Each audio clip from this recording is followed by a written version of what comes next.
बिस्मिल्लाहिर्रहमानिर्रहीम। आम तौर पर लोग एक अपनी प्रॉब्लम बयान करते हैं कि जब वो नमाज़ पढ़ने खड़े होते हैं तो उनके जहन में तरह तरह के ख़यालात आते हैं, तरह तरह के वसवसे आते हैं और नमाज में जो कंसंट्रेशन होना चाहिए, जो खुशू और खुशू होना चाहिए वो हासिल नहीं कर पाते।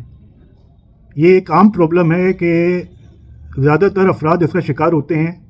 इससे कोई घबराने की बात नहीं है, क्योंकि जो हमारा दिमाग है, जो इंसान का ब्रेन है, उसे मंकी माइंड कहा जाता है। जो हमारा माइंड है उसे मंकी माइंड कहा जाता है।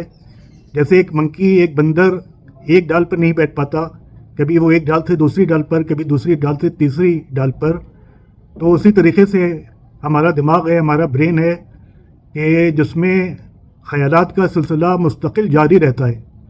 और एक आम इंसान के दिमाग में 60-70 हज़ार ख़यालात एक दिन में आते हैं, थॉट्स एक दिन में आते हैं, कि जिनमें बहुत से ऐसे थॉट्स होते हैं कि जो नेगेटिव थॉट्स होते हैं, जो अनवांटेड थॉट्स होते हैं।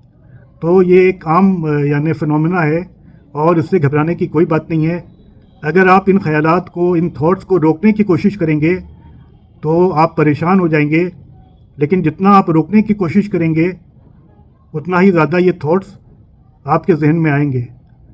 तो इसका बेहतरीन हल यही है कि इंसान अपनी नमाज पर तवज्जो दे और पूरी कोशिश करे कि कंसंट्रेशन उसका नमाज की तरफ हो। सूरों का जो वो कुरान जो नमाज में पढ़ता है उसका ट्रांसलेशन और उसका तर्जुमा उसको मालूम होना चाहिए, ताकि जब वो नमाज़ पढ़े तो वो सूरा पढ़ते जाए और उसके साथ साथ ट्रांसलेशन उसके जहन में आता जाए। तो इन ख़यालात को हम रोक नहीं सकते। बहुत से उलमा ने कहा है कि इंसान को चाहिए है कि जब वो नमाज़ पढ़े तो वो ये सोच कर पढ़े कि उसकी ज़िंदगी की ये आखिरी नमाज है। तो जब वो ये सोच कर पढ़ेगा तो वो इस किस्म के अनवांटेड थॉट से बहुत हद तक बच जाएगा।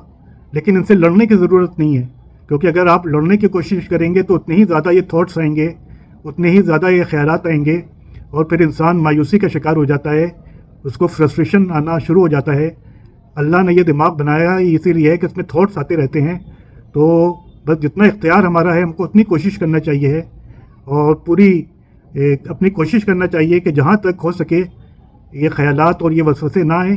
लेकिन उसके बावजूद भी अगर ख़यालात और वसवसे आते हैं तो क्योंकि ये हमारे इख्तियार में नहीं है, हमारे कंट्रोल में नहीं है, तो इससे हमारी नमाज़ पर कोई फ़र्क नहीं पड़ेगा और परवरदिगार आलम इंशाअल्लाह हमारी नमाज़ को कबूल करेगा।